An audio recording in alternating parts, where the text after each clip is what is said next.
Uh, Good morning, everyone. My name is Lucy Lach. I'm a professor in the School of Social Work at McGill University. And I'm here to facilitate a panel of wonderful experts, people that have expertise in the area of policy as well as lived experience. Policy and social work is kind of a thing that we're supposed to know about, and yet it's such a not very well understood thing. Like, we all talk about needing to change policy. Well, what exactly is policy, and at what level does it need to be changed? So we're here to really unpack what disability policy, or disability policy more specifically, means, and how it appears in the lives of family caregivers of children with neurodisabilities. So we have a panel. I'm going to start so we have 3 individuals who are here and 2 who are online, right? So I'm going to start with Samuel Ragot. Samuel, if you could pick up the mic and just introduce yourself. Hello? Works? No. Just speak into it. Hello? Okay.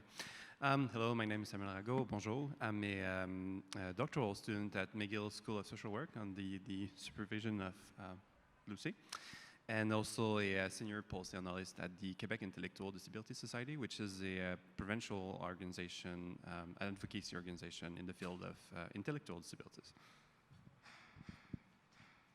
Hi, everyone. Nice to see you all. My name is Brittany Finlay. I'm a senior research associate and the external relations coordinator at the Disability Policy Research Program, which is headed up by Dr. Jennifer Zwicker at the University of Calgary. We've been working together for about the past, I think, 5 or 6 years in the area of disability policy. So we're super excited to be here today. Good morning, everyone. My name is Genevieve Currie, and I wear 2 hats. So I'm the mother of 2 children with neurodevelopmental disorders, but I'm also a researcher with Mount Royal University and University of Calgary. So wonderful to be here today. Thank you. So maybe we could have the 2 people online introduce themselves. Thank you. Sure, I'll go first. My name is Chipeur, and like Genevieve, I also have both personal and professional experience with disability. So I'm an assistant professor and the Israeli chair in law and disability policy at the Faculty of Law at the University of Calgary, and also I'm part of the School of Health Policy team with Brittany and Genevieve. And then I'm also a wheelchair user, and I have a spinal cord injury. So I'm a chair recipient as well as an academic in the field of disability policy. Hi everyone, my name is Brenda Lenahan. I'm the founding director of a group called BC Complex Kids. We aim to connect families together, families and kids with medical complexity, to share knowledge and advocate here in BC. We're away from home right now. We're actually at Ronald McDonald House at BC Children's Hospital. My son is here with me, and I have the lived experience and had no idea I was going to be involved with disability policy. Great to be here. Thank you to you both. So the presentation or the discussion is and the discussion is going to be kind of split into 2 halves. I'm going to invite Samuel Ragot to present a few slides on disability and disability policy in Canada. And then that'll be followed by Brittany. She'll be also giving a more formal presentation regarding some work that we've been doing on federal disability policy. And then we'll shift gears and invite the other panelists with lived experience to begin to discuss their experience intersecting with policy and some of the discrepancies and disparities that they've experienced in their day-to-day life. So welcome, Samuel.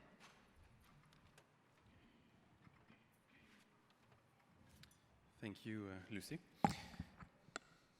Right.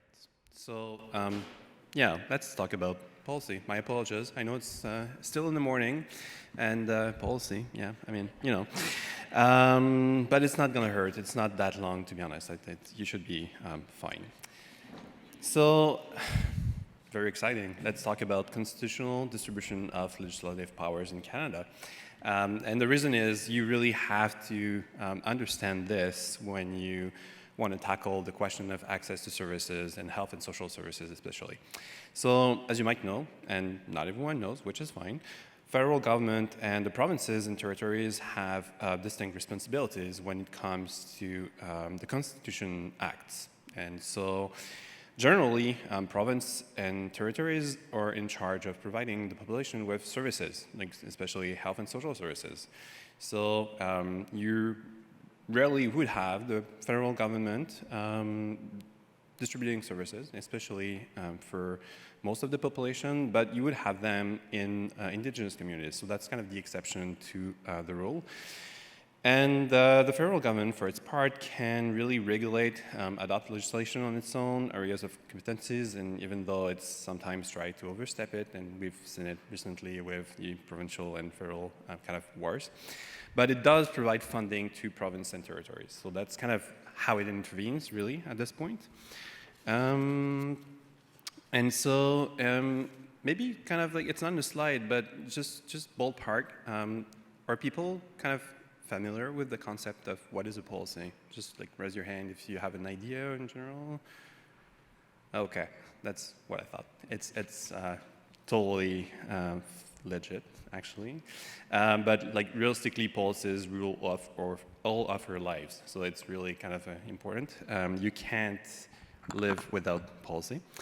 It's like, so this is the definition from the Government of Canada. It's a set of statements, principles, values, and intent that outlines expectations and provides a basis for consistent decision-making and resource allocation in respect to a specific issue. So policies can range to running water, like the fact that you can have drinking water every day, to space exploration. It's really kind of, and in between, you have health and social services, amongst a ton of other things. So policies kind of rule our lives and make actually society livable, and justice is a set of policies as an example. So that's kind of important to think about, because if you don't mind, or if you don't care about policies, policies will care about you, and that's kind of like, they will organize you, and that's, you want to be part of it. Right, so circling back to division of powers. That creates, that division of powers, the fact that provinces and territories are mostly responsible for service delivery, creates fragmentation.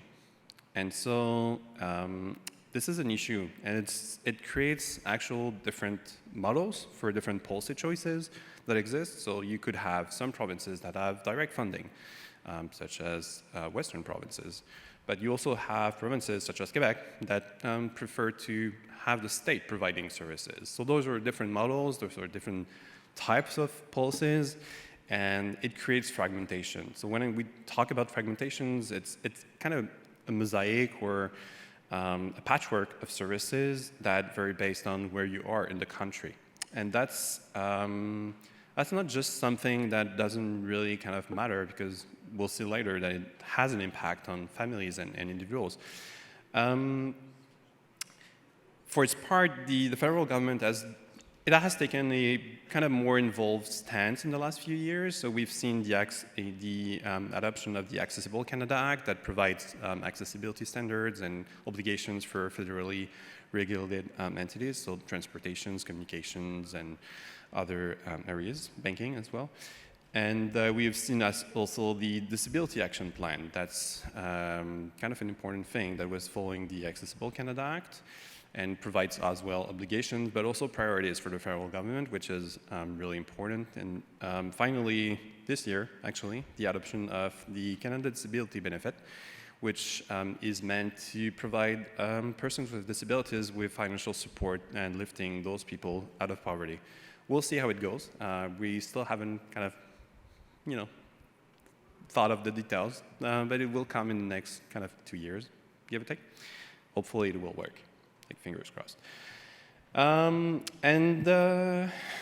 add to this complexity and this patchwork, we also have obligations, international obligations, under the Convention on the Rights of Persons with Disabilities. And it is important to talk about it because it does create obligations for provinces and territories as well as for the federal government. The issue here is that the federal government actually is responsible for signing international conventions and ratify them. So that means putting them into effect, into law. And the one that we're interested in today, especially, is the United Nations Convention on the Rights of Persons with Disabilities, so UNCRPD. Canada ratified it, so it kind of adopted formally and kind of said, yeah, we will make it to a law in the country in 2010, and we're still kind of waiting for it to actually see the color of this implementation. But the thing is, it's kind of like, again, provinces and territories are responsible for implementing services. So Canada has adopted a UN convention, but it's kind of, still to the province and territories to actually implement it. And so we've seen a piecemeal approach. Some provinces have made great progress on some issues, some others haven't really done any progress. But it's nonetheless a great tool to leverage for advocates and researchers alike, because you have a set of principles and rights that are explicitly listed and really named and explained. So it does provide us with a framework of ideas. And I know, like, for most people, families, and some researchers alike, it's kind of like something that seems a bit, out there, but is actually useful. It's actually useful to kind of give yourself a list of, like, I have a right to this, I have a right to that, and then kind of this principle should be guiding everything. So it can be leveraged to actual use and advocacy.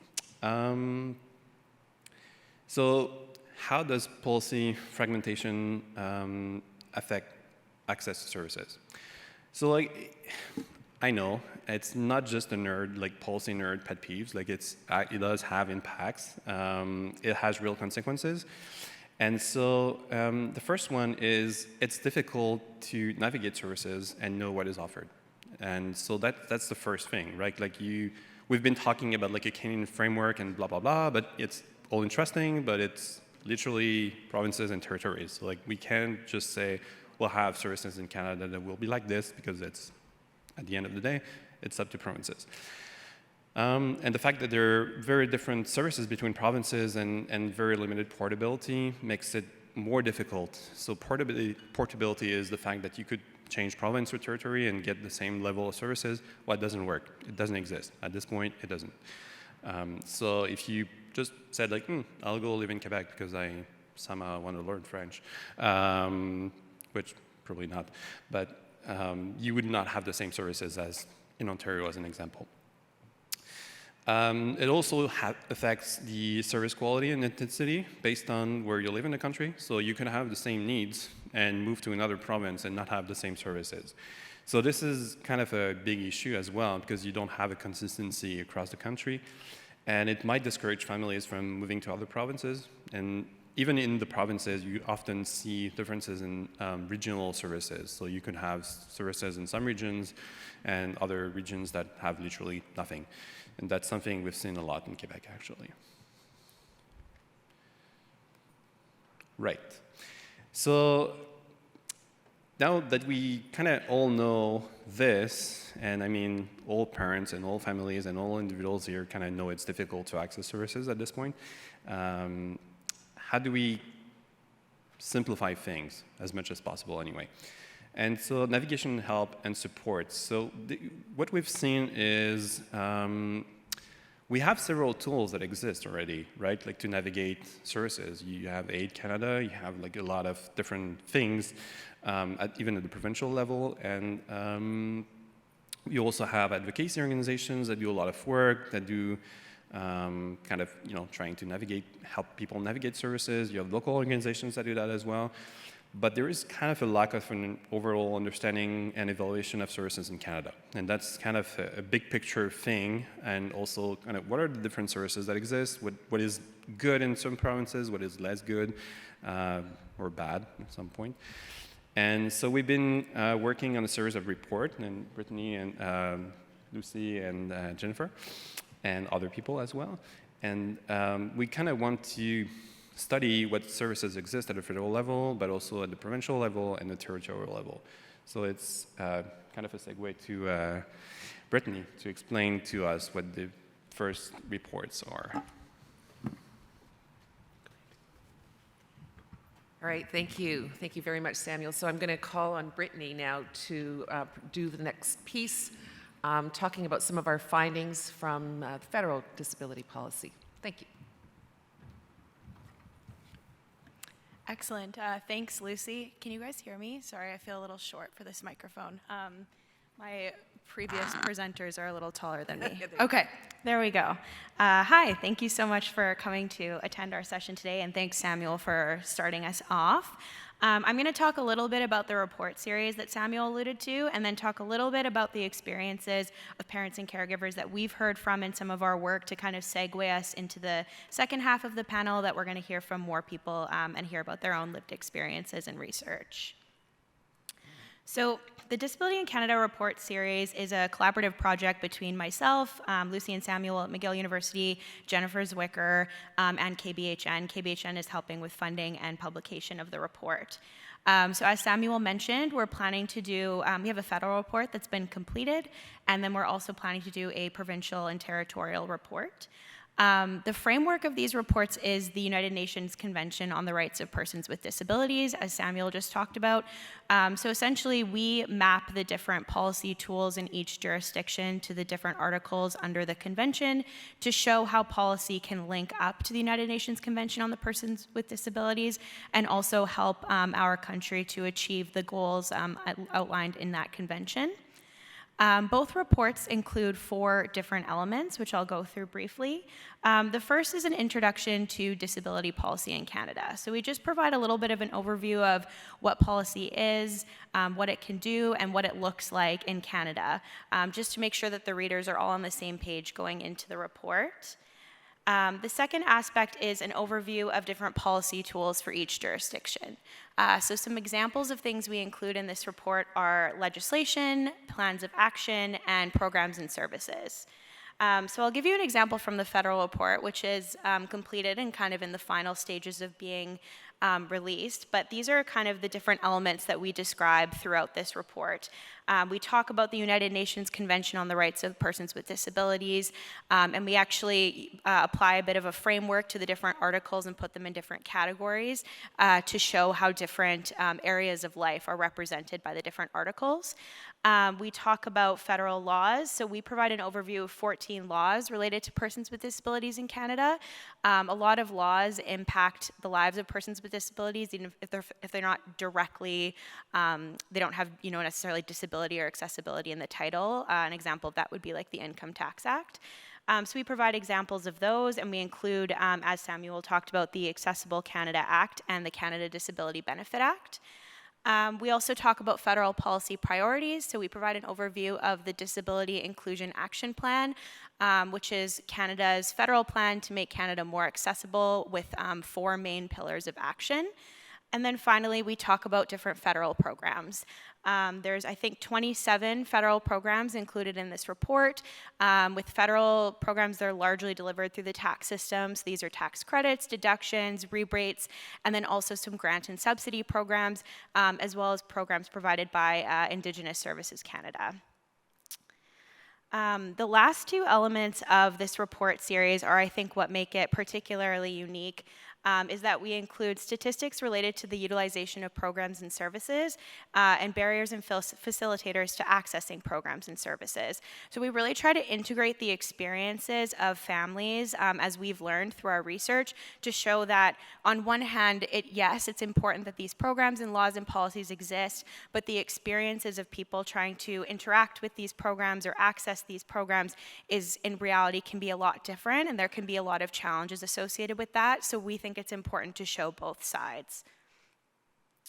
I just very quickly want to go over the study that we referenced throughout this report, just to kind of give an overview of what we learned from the parents and caregivers that we talked to. So this was a study, it was a SSHRC-funded study that was with Lucy and David and Jen and myself, undertook over several years, where we did an online survey and interviews with parents and caregivers of young people with neurodevelopmental disability. Our survey had 499 participants across Canada, and then we also did 81 qualitative interviews. And during both iterations of this project, we asked families to share their experiences accessing government-funded disability services. So this is just a high-level overview of what we learned, but essentially in the survey portion of this project, we found that in aggregate, when we looked at all the different programs at the federal, provincial, territorial levels, 68% of participants were not accessing the government-funded programs to which they were entitled. So this is obviously quite a staggering number, and it just means that there's a large number of people that aren't accessing the programs that they could be entitled to. So on the screen here, I've kind of given an oversimplified, very idealistic trajectory of how families would go from, recognizing the need to support to accessing programs. And clearly, since we have such a large proportion that aren't accessing programs, there's barriers along this path. And that's what we learned about in the interview phase of this project. So there were kind of barriers along this process between recognizing need for support and learning about programs. We heard a lot of stories of people really finding it hard to find information about the programs they were available to. They maybe saw that their child needed support, or they got an official diagnosis and they just didn't know where to go. They felt overwhelmed and they didn't know where to learn about programs or how to navigate them. Between learning about programs and applying for programs, people had a lot of difficulty with the application process. There was often a lot of paperwork, needing to shuffle between different professionals to get signatures on things. If they were rejected, a lot of parents weren't sure why, and they weren't sure how to change their application in order to get approved. So there was a lot of confusion in that process. And then between the applying for programs and accessing programs, there were two main barriers that emerged. The first is people not being eligible due to certain attributes, which I'll get into again in a couple of slides. And then also due to program design and delivery. So we heard a lot of stories about, people being on wait lists for so long that by the time they got through the wait list, they had actually aged out of the program. So that was a huge barrier to being able to access the support that they needed. And the good news is there was an overarching facilitator. It wasn't all bleak, although there were a lot of huge challenges that families faced. And that was access to quality guidance. So whether it was from peers, we heard a lot about peer networks, especially on social media, that were instrumental to families getting support. Knowledgeable professionals, so physicians that really knew a lot about the area were able to help them navigate, or social workers, or even like physiotherapists and occupational therapists. And then also accountants too were a really important gatekeeper, especially for those federal benefits delivered through the tax system, and also benefits like the Registered Disability Savings Program, where you need an accountant or a bank professional to kind of point you in the right direction. So this is an example from our federal report, actually, of a graphic that we include that kind of shows that bridging the gap between providing information about services and programs in disability policy, and then also integrating the experience like on the ground from families. So this here just shows how many individuals are accessing each of the individual programs on the left-hand side. So in the report leading up to this, we describe all of these programs. We kind of show how many people in our sample are accessing them, and then we provide another kind of experience at the end where 78% of our participants experience difficulty in applying for programs. So throughout our reports, we're really integrating that personal, parental, and family experience to show the whole story when it comes to disability policy in Canada. And finally, just kind of shifting into our topic on disparities, which I will leave our fantastic remaining panelists to talk about more. I just wanted to bring in a few things that we learned from our participants about specific disparities with respect to access to services. And the first being diagnosis. So I think this quote on the screen really exemplifies an important thing to consider, where different diagnoses can result in different differences in the ease of being able to apply for different programs. So this parent describes how their child with ADHD and Tourette's had a more difficult time applying for and accessing the disability tax credit than their child with autism. And it just kind of shows that both of these children required support, and yet they had differences in their ability to access programs, which frankly shouldn't be the case. The second thing I wanted to talk about quickly was gender. So a lot of these quotes are actually from a subsequent study to the one that I had talked about a few slides ago, where we talked to youth with neurodevelopmental disabilities directly about their experiences. And we heard a lot about how gender can really impact the ability of this population to access services. We heard from women that they experience delays in diagnosis of their condition and getting support due to the fact that a lot of diagnostic standards are based on men and boys. And they also found that services weren't always, they were typically geared more towards men and boys, and they found it very hard to find appropriate services for them. People that identified beyond the male-female gender binary faced discrimination from service providers that wouldn't respect their pronouns or their gender identity, and so in some cases that led to hesitation in accessing services. And then we also found, talking to men and boys, that this concept of, the stigma in the male community about asking out for help, this concept of toxic masculinity, made it really hard for them to get access to things like mental health services that they felt that they required.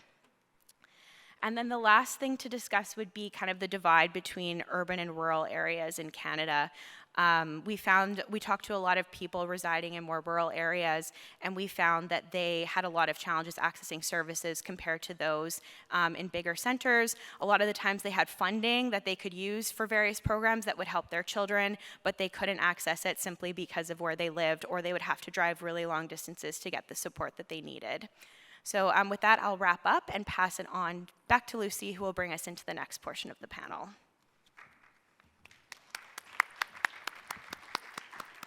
Thank you so much for that presentation. At this point, we're going to switch over to Stephanie Chipeur, who's online. So we had a really interesting discussion when we met as a group, and I asked the question, what is it that you would like to discuss in terms of your lived experience pertaining to disability and disability policy?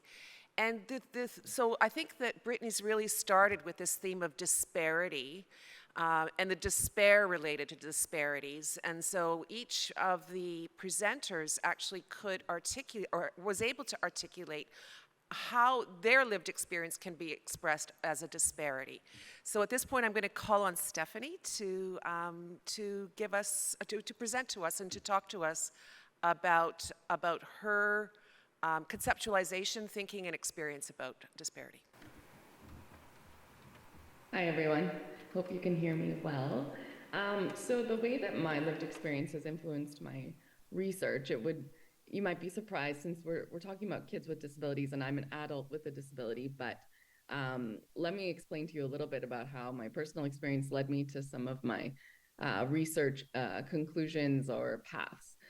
So I was injured in a car accident, and I was a Quebec resident at the time.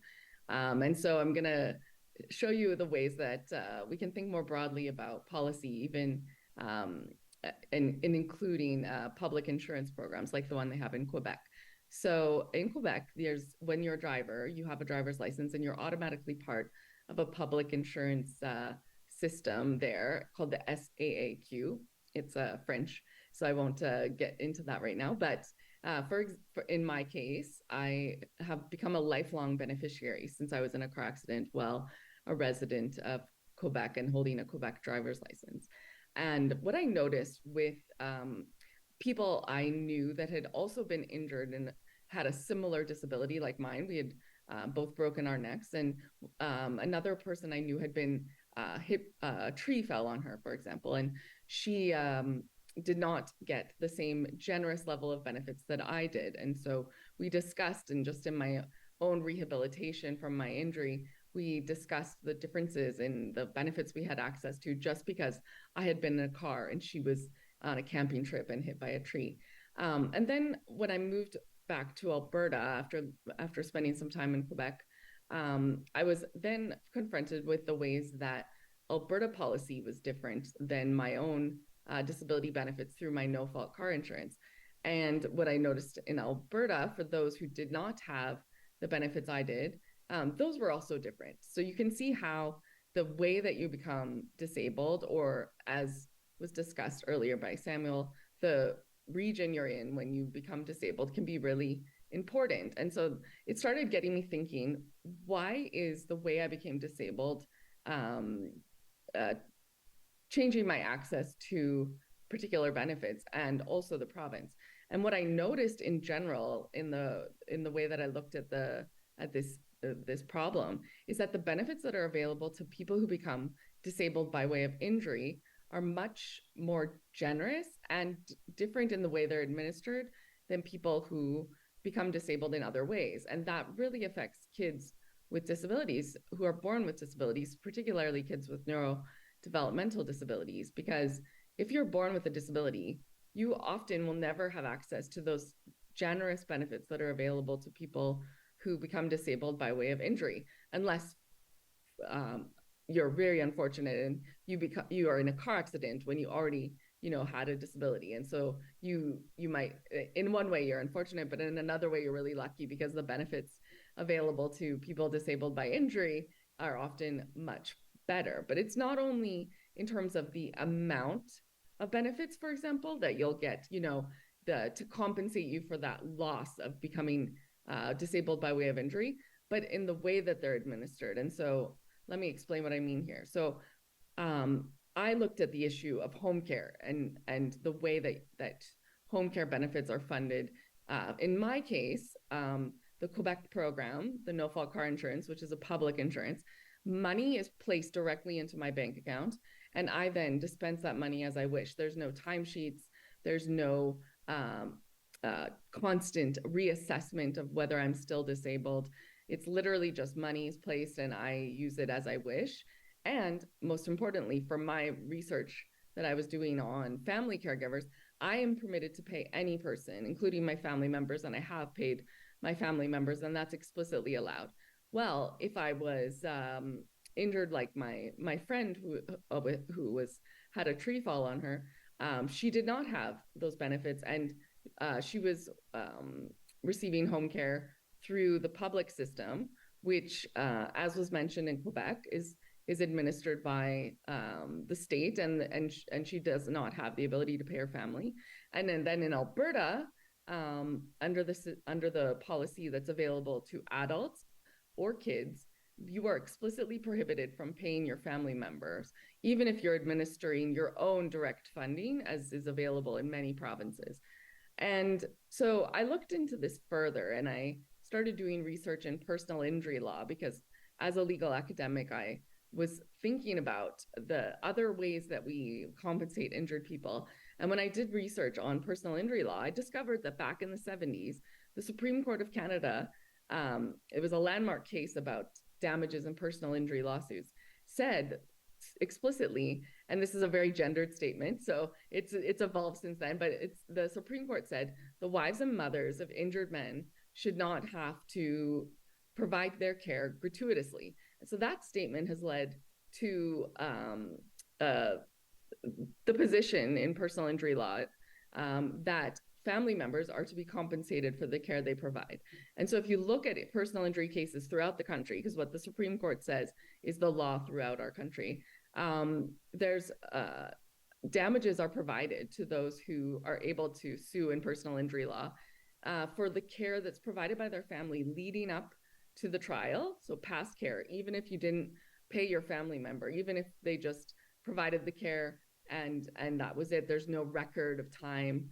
The court will assess what the family member has provided based on using the hourly wages available in the marketplace to a similar level of whether it's nursing care or healthcare aid care that's provided by a parent. They'll compensate through a damages award, and then they'll pay for any future care. And the court refuses, even if defendants in personal injury law say, the family's going to provide it, so you shouldn't make us pay for that care. No, the court rejects that. They're like, no, even if the family is providing it. And that includes not only family members, the direct primary caregivers, like, mom and dad, but also siblings are compensated for any care they've provided in the past or that they'll provide in the future.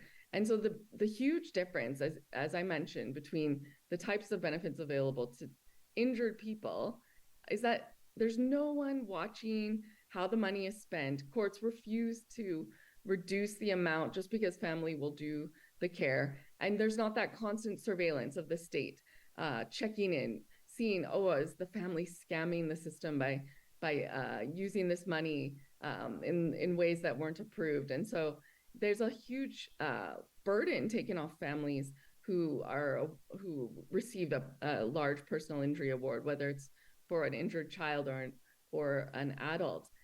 They are able to spend the money as they wish, and they're not constantly reassessed, right? It's a lump sum award is provided. And of course, the family and the injured person has to budget and use that money for the rest of their life. But it's a very different system than what we provide in the provincial system for not just home care, but other sorts of supports for services and equipment as well. And so it's the way we treat families who have a child born with a disability is that they must be constantly surveilled, checked to see how they're spending the money. They're always, in most provinces, you must spend the money first and then ask for it from the province. And I could, go into further detail, and I'm happy to. I'll let the next presenter go, but I think it's really important when we're talking about policy to include these other forms of public benefits, not just no-fault car insurance, but workers' compensation, which works the same way as no-fault car insurance and personal injury claims. And so I'll let the next panelist go, and I'm happy to discuss my research further with everyone. Thank you so much. Thank you. So now we'll call on Brenda next. Who's online? Hello, everybody. I thank you for that, Stephanie. It is hard to listen to and think about so deeply because I know it's there, and it's just it's really amazing how families are left to fend for ourselves. I mean, the supports across Canada are they're very fragmented, as we all know. And we know some provinces are doing some things better than others, but overall, there's just we're looking at gaps, and all of these policies that just do not they're forcing families into corners where they don't have many options. We have in BC here, we have these pots of funding for respite and for childcare that are shared pots of funding. So first you have to get through, the barriers of eligibility. So there's only some diagnoses and some populations that get funding at all. And then once you're into that funding pot, there's more inequity. So if you have a diagnosis such as autism in BC, you get direct funding, and that's like an on-demand model. So once there's a diagnosis, you get the funding. And families like ours that have kids with health complexities, we have a similar, once you qualify for the program, there is some direct funding for therapy. But things like childcare and respite are these pots of funding that are too small. They're not on-demand models of funding. And it leaves families, it leaves the system in a place where they have to prioritize who gets that funding and the policies around how you use it. So respite funding, for example, you are not allowed to use, you're not supposed to be working at all during those hours. That's only respite for you. You may not have any childcare funding. You may not have access to anything except for this bit of respite, but you're not allowed to work during those hours. You're not allowed to pay family, as Stephanie shared. And it's really a very small amount to start with. It's a pittance, really. So families, yeah, these disparities are just, yeah, it's an issue across the country, even though some areas, I was going to speak about the program that Samuel mentioned in Quebec that, so I know some parents out there who fought really hard to get this supplement for parents of kids with medical complexity. And we've always been really kind of envious of that. But as Samuel pointed out during our planning session, that also just kind of meant that there was other areas that the government didn't fund because they said, well, you know, we gave you this chunk of direct funding that acknowledges your work as a caregiver. And yeah, that was the other piece I wanted to go to was the, I know the parents, when they were fighting for that, they publicly showed the disparity between parents and foster caregivers.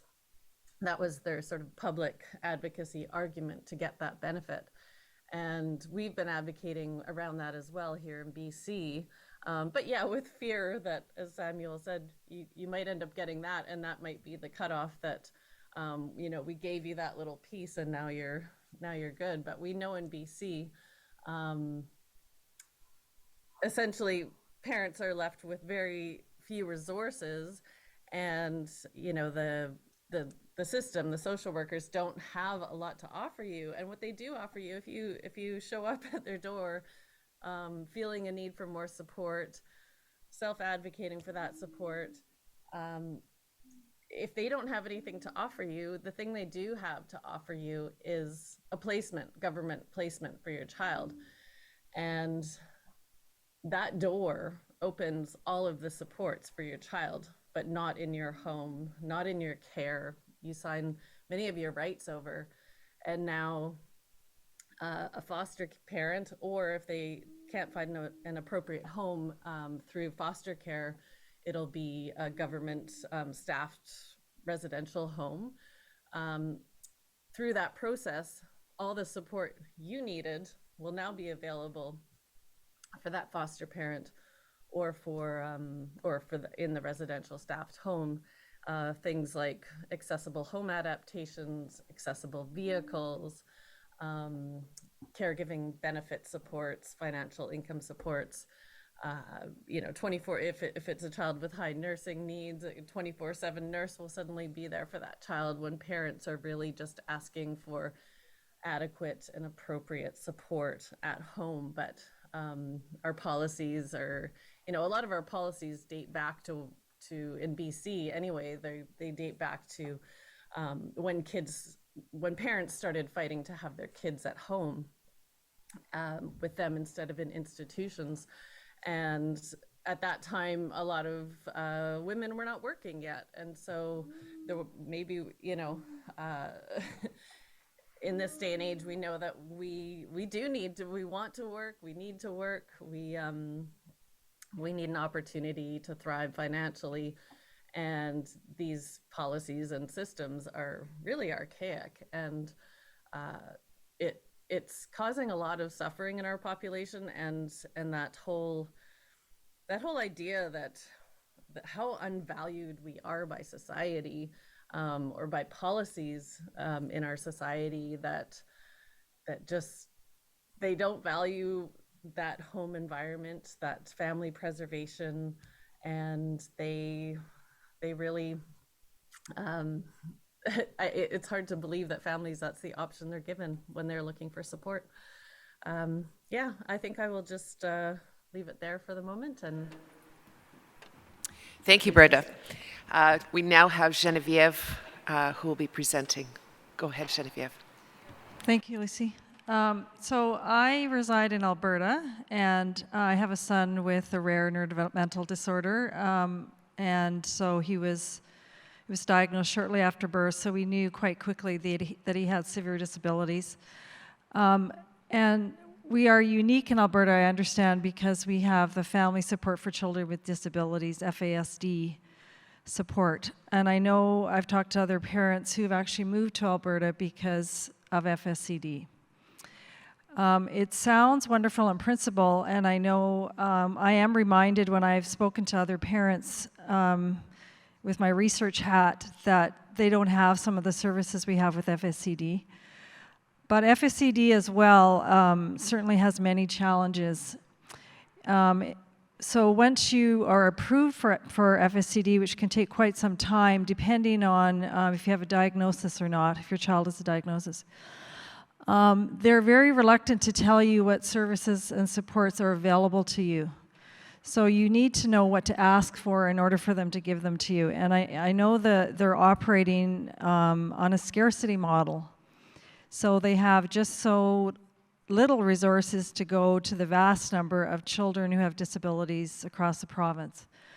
So very quickly, you learn as a parent to speak to other parents and find out what you are eligible for.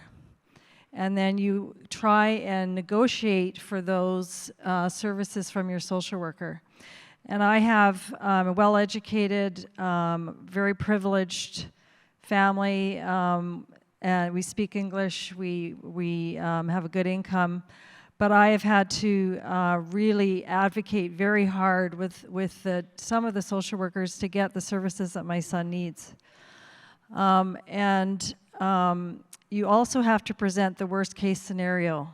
And we've been advised by parent advocacy and child advocacy groups to talk about the worst day possible with your child and family and not focus on how it's necessarily going just that particular moment of time, because things, as you know, change. My son's condition is chronic and complex, so it will go up and down. And I have found it very difficult to be so vulnerable with someone I don't know and talk about how it's impacting my marriage, how it's impacting my other son, having a child with the complexities. But that is how you have to play the game, to be quite blunt.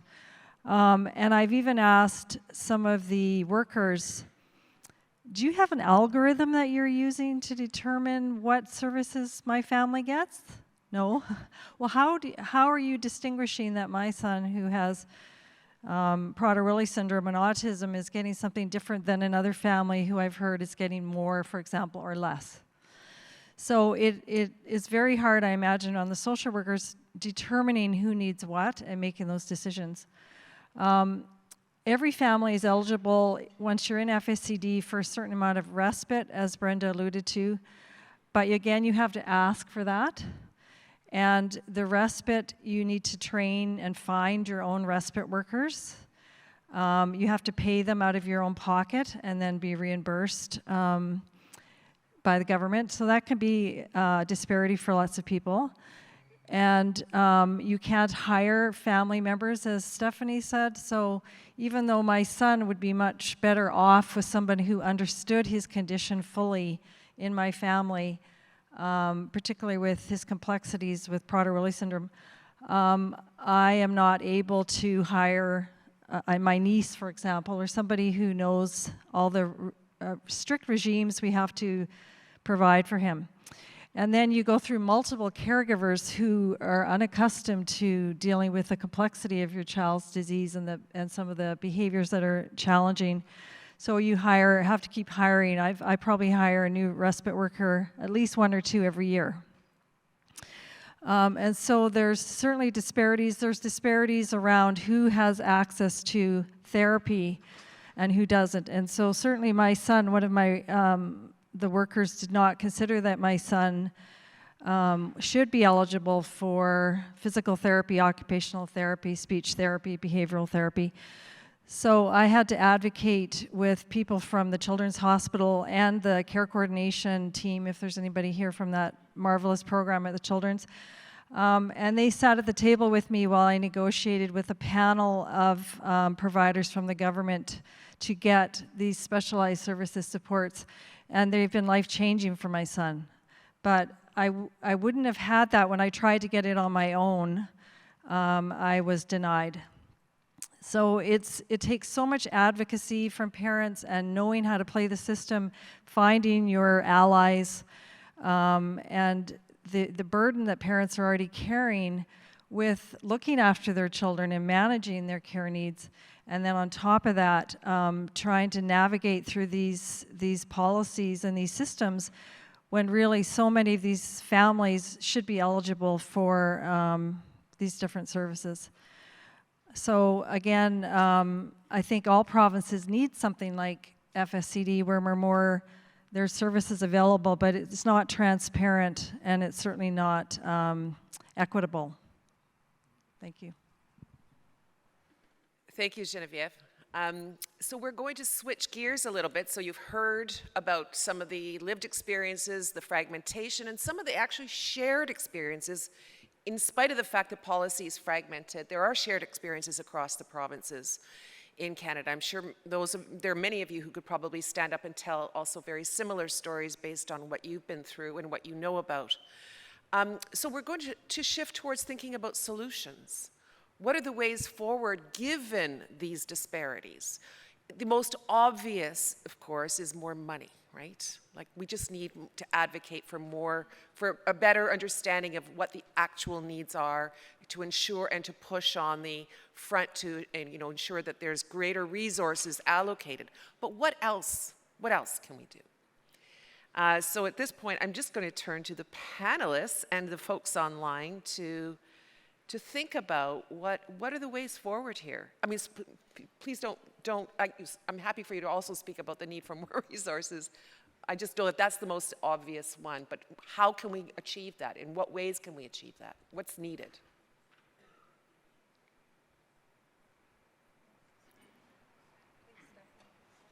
Do you want to go? Stephanie, why don't we hear from you first? Sure. So in line with what my research has been about, which is comparing how we treat injured adults and kids differently from people born with disabilities, I think one actually relatively easy thing to implement without actually allocating any further money is just removing the restrictions on who can provide respite, who can provide care, and who can be compensated.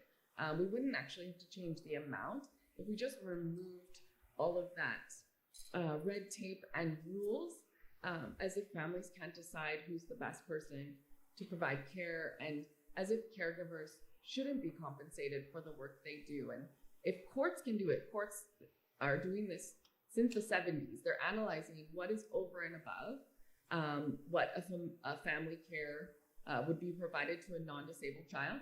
They bring in experts such as occupational therapists, nurses, doctors, the same people that are assessing you at the provincial level for access to provincial services are the same people who are providing expert reports in personal injury cases. So courts, judges have been doing the work of saying what is over and above and compensating parents, siblings, and other family members for that care. And so I think just eliminating the restrictions on paying the primary caregiver and letting whoever the family decides to do that care, and not constantly requiring evidence of receipts, and assessing the hours required, and removing those ways that we surveil families with kids with disabilities, and doing what we do in the personal injury system of just trusting people to do with the money as they see fit. I think that would be a huge way to remove these inequities between treating able-bodied people who become injured and are disabled by injury, and able-bodied kids who are injured and become disabled differently and almost better, with more respect and dignity than we treat kids and families with kids with disabilities. Thank you. Brenda, we'd like to hear from you as well. Sure. Hi. Well, without going too deep into the funding piece, just thinking about sort of the funding model, how you fund things, not maybe the amounts, but just more of an on-demand model of funding that recognizes, just like the foster system recognizes the costs of care and all of the additional needs like the home and vehicle accessibility, those kind of things. So I think we need more of an on-demand model that just recognizes the needs exist,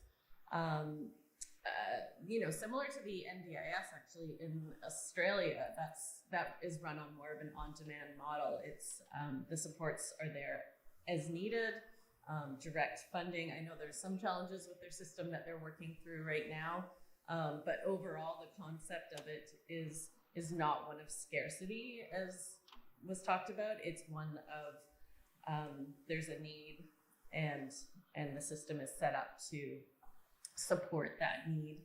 I think that's critical. I also speaking of overarching opportunities, like right now, a very current policy piece that's happening is that Bill C-35, the child care bill, is with the Senate right now. It's already been through a HUMA committee and it's at Senate, and essentially it's gotten this far with having, in the purpose of the bill, it lists the UNCRDP, the UNCRC, and UNDRIP. But when it comes to, that's in the preamble, and in the purpose of the bill, the rights were all listed except for the UNCRPD was left out of the purpose of the bill. So right there is a very clear opportunity. I mean, it feels kind of shocking to me, honestly, that it's so blatantly left in that situation. And there is an opportunity right now. So if anyone's listening and wants to put in a brief to the Senate, I'm going to put a plug in right now. Those are the kinds of pieces foundationally. We know that, as Samuel talked about, like the rights, we always have hope that those were going to transform policy. Well, they haven't exactly yet, but we know for sure they can't transform policy if they're not appropriately embedded in the policies at the highest levels. So, I guess on the foster home piece, sorry, I meant to mention that as well. It's just that really shifting to a family preservation model, like a real model that really respects the family unit, that looks at the financial and social costs of the way we're doing things right now. There's huge financial and social repercussions to how we're operating right now, by suggesting that there's scarce supports for the family, but there's robust supports for foster homes or other caregivers outside of the home. So I think we should really look at what it would look like if we actually supported families robustly in that way to stay together and be strong together. We have a whole lifetime of challenge in front of us, and we just desperately need more support. It's very challenging for families to also feel that lack of value by society. It's really, when you're already, it's an intense life, you're already struggling, and then to realize how policies don't value you, and nobody in society seems to really notice what's happening, and it's kind of an extra blow. Thank you, Brenda. I'm going to turn to the panelists, but I'm also aware we've got about 15 minutes left. So perhaps the panelists that are here present have something to add in terms of solutions, and then I'll turn the floor over to our attendants. Just picking up on what Brenda already said, and Stephanie, I think we need to move away from that individual responsibility that the family, this is your child, and so you're ultimately always responsible.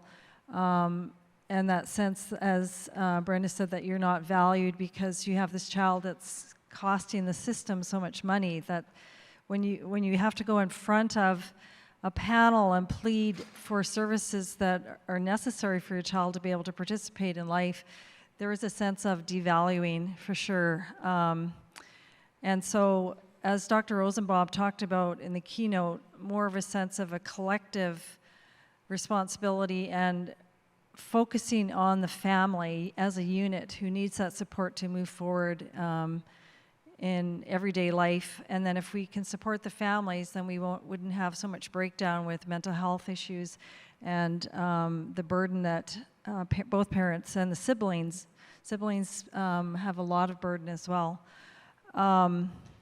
So I think that solution is that, again, if we had a model that was more transparent and it wasn't giving the message to families that there's only so much to go around, or that we want to make sure that you're not taking advantage of the situation.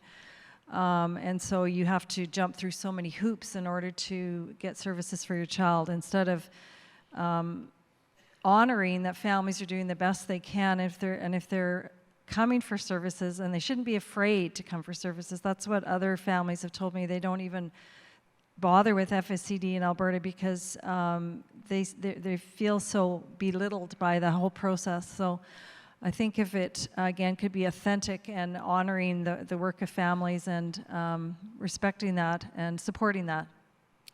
Thank you. Thank you. Thanks. Oh, thanks, Genevieve. Yeah, I think tied to that, just holding that family's knowledge is expert knowledge, and having a reverence for that in terms of service delivery and provision is incredibly important moving forward.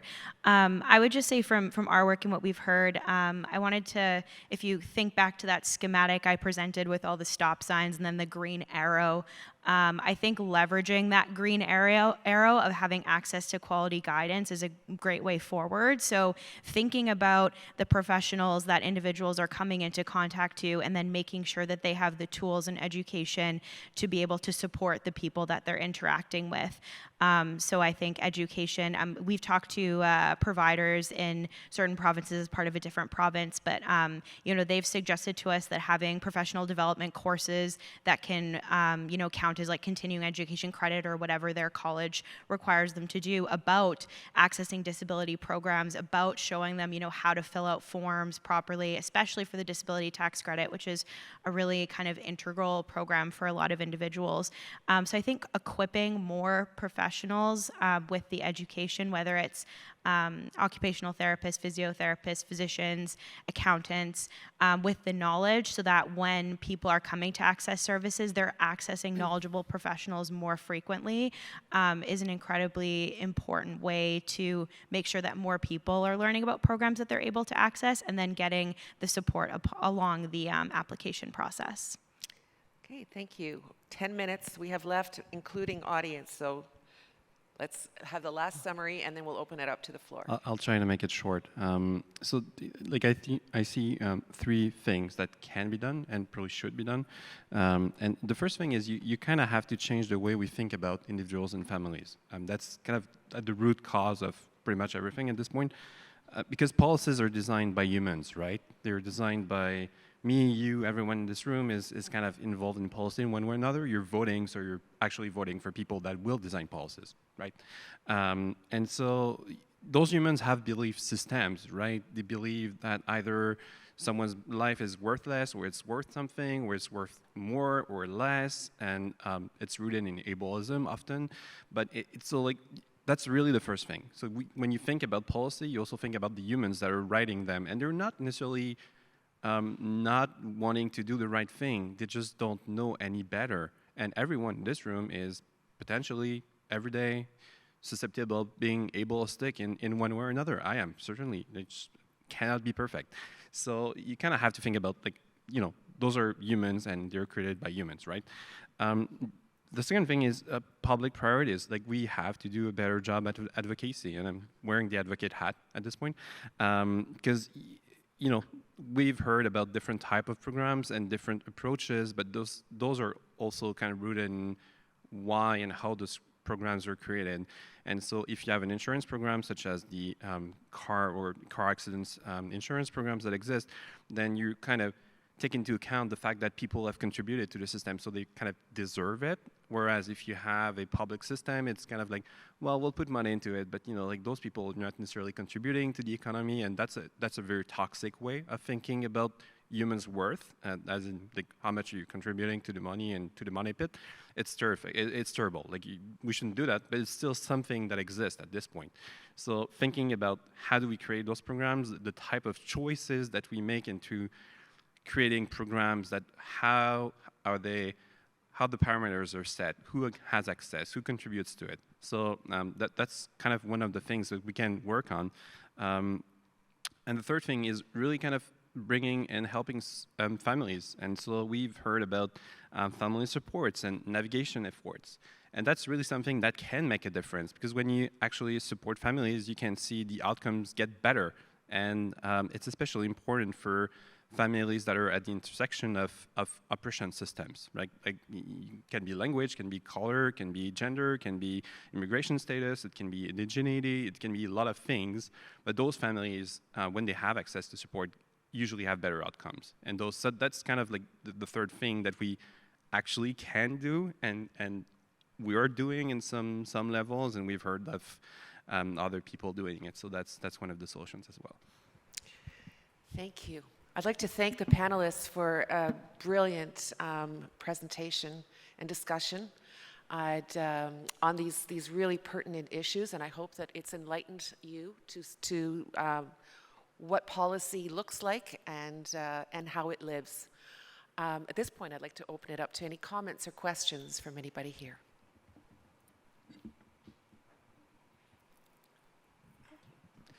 So we had a broad Canadian overview, and it doesn't sound like any province is doing it particularly well. For me, that begs the question, are there countries that are doing it better? And what can we learn from those examples? Anybody want to take that on? Brenda? Yeah, sure. I'll speak a little bit to it. Thank you. Because I recently got involved with, there's an organization in Canada called Every Canadian Counts, and they are advocating for a system like the Australian system. It's called the National Disability Insurance Scheme in Australia, and they're advocating for a Canadian National Disability Insurance Plan modeled on that system. That system's going through a big review right now. They've just been through the review, and there's going to be some changes to it. They have about 10 years of experience with it now. But essentially, it provides equitable support in theory across all sorts of disability types. And it really, sorry, my son is here with me, as you know. And it is being held up globally, I think, as a good system that needs some work, but I think it's a system we should really look at. And if you want to have a look at what every Canadian Counts is doing, I've been meeting with them and starting to learn more. And I even have some hopes that we could try this in a province and see it could be an opportunity to bring equity across the country. Thank you, Brenda. I just wanted to share some things that our table during the training sessions had talked about with regards to supporting families, raising children with complex needs. And one of the things we had talked about was, how can we support families financially, especially if they've had to leave a job to care for their children? And if you look at our system, an individual, if a mother gets pregnant, has a child, they do get 1 year maternity leave within their employment benefits. And I wonder if there's a way that we could look into disability benefits and even a long-term disability benefits, where it's a step into the system that acknowledges the need of the individual who was employed at home to care for their own selves as well as their family, because it is something that is so important. And maybe that's a step into the system that understands what level of care and need that both the family and the individual needs, in order to start that process going in a place where we're not just randomly determining numbers of community support and respite that an individual needs, because you're going to have someone like a social worker, a psychologist, or a family physician that needs to understand why this person is going on disability and approve that. Right. Thank you, Karen. Other questions or comments? Oh, we've got one there. It's a big room. Long legs. Hi, my name's Donna, and I recently moved here from BC, and I actually wanted to ask Brenda a question, because she's also in BC. I wanted to tag on to what she said about respite, about not only who you can hire to provide respite. What does respite look like? It's different for every family. If Brenda, we were on a similar funding or same funding program as what she was talking about when we lived in BC, and during the pandemic, they changed some of the respite guidelines to respite could be ordering food in instead of having to cook, which I think is a really great idea, because even, you know, you come home from work and your child is having a meltdown and you're exhausted, and the last thing you feel like doing is cooking supper. And wouldn't it be great if you could just submit that receipt into your, put it towards your respite funding. But Brenda, can you hear me? Yes, she can hear you. Okay, because I can't see you. So I lived in Kelowna, and the agency that I worked for before moving here was actually the agency that was awarded the hub contract. And so in BC, they were changing things from stopping the individualized autism funding and at-home program funding and making it a needs-based program, and there's a huge uproar from the autism community, and so they have changed that a little bit. I can't remember exactly, but I'm just wondering, Brenda, if you have any knowledge of how, if you live in one of the communities where the hubs were starting, and if you have any knowledge as to how that is going, and if kids and families' needs are being met with the new funding structure. Thanks. Yeah, that is. There's been a lot of turmoil through this work towards systems change in BC, and I think those hubs are really just getting up. The family connection centers are just getting up and operational now. It's taking quite a while, so we haven't really had a chance to see what that looks like. Those pilot sites, but and yes, the flexibility of respite, again, yeah, that was great. The base amount of respite, which is close to $350 a month, $350 a month, that not all families get, because there's a limited pot. It is flexible now, which is wonderful, and they've kept that part.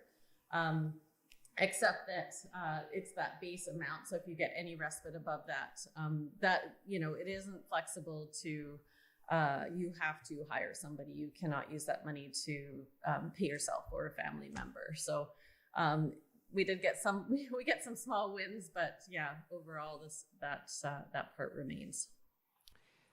Thank you, Brenda. I think we have one last question. Just a comment you were saying about going forward, and it does come back to money, but I was just going to mention around wait times. So, for instance, I'm a family, I work part-time, I'm a single parent, I have a medically complex child, but another one who just received an autism diagnosis. But he's 4, so he's too old for caregiver-mediated programs, he's aged out of preschool programs. They said put him on the school-based list. Well, that's a 3-year wait. Okay, apply for special services at home. Well, that's a 2 to 3 year wait. Okay, apply for the autism program. You're looking at maybe a 5-year wait. Apply for the disability tax program. Well, the doctor's wait time to fill out those forms is 9 to 12 months in my area. So everything is just a wait and a wait and a wait. And yes, there's not nearly enough money, but something would be better than nothing. So if there's a way to shorten wait times going forward would also be very helpful. The programs aren't enough as they are, but even if you could access something, it would be helpful. Thank you.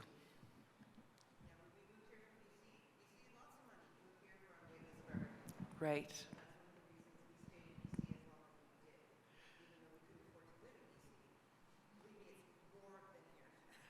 Right, so the comment was just made for those of you who maybe couldn't have heard, weren't able to hear that, is that this attendant here, sorry, is it Donna? Donna moved to Ontario from BC, where it was expensive to live, so it's presumably it's a bit less expensive here, but they're on wait lists for everything, and with very little being offered in the interim. All right. Oh, okay. We're out of time. Oh, it's 11:48. So good. Hi, thank you. Wonderful presentation and discussion. I really enjoyed it. The federal report that Brittany was speaking about sounds like a really wonderful summary and of information. And I was just wondering if, especially the list of programs that you mentioned for families, is that public facing for families who maybe don't have higher education to access? Where can that be found? I think that the federal report sounds amazing, but I want to make sure that that's accessible and digestible for families. Yeah, so the federal report, sorry, I think your question, is it out yet? Was that what you were asking, if it's publicly available or if it was accessible or both? Both. Great. Not publicly available yet, but will be hopefully by the end of the year, I think, but working on timelines for that. And then we have tried to create the report in as an accessible format as possible. There's lots of graphics, there's lots of links. It's kind of a living document. That being said, though, if it did come out and there were other pieces that would be helpful, like a one-pager or a short infographic, I think we're opening to developing that further as well. So any kind of feedback would be appreciated. But yeah, we will keep the network appraised of when that report comes out. But thank you so much. It will be posted on KBHN's website ultimately, and there will also be individual provincial reports mirroring the same structure for every province and territory. That's our plan. Thank you. All right, thank you very much. You've been a wonderful audience. Really appreciate it.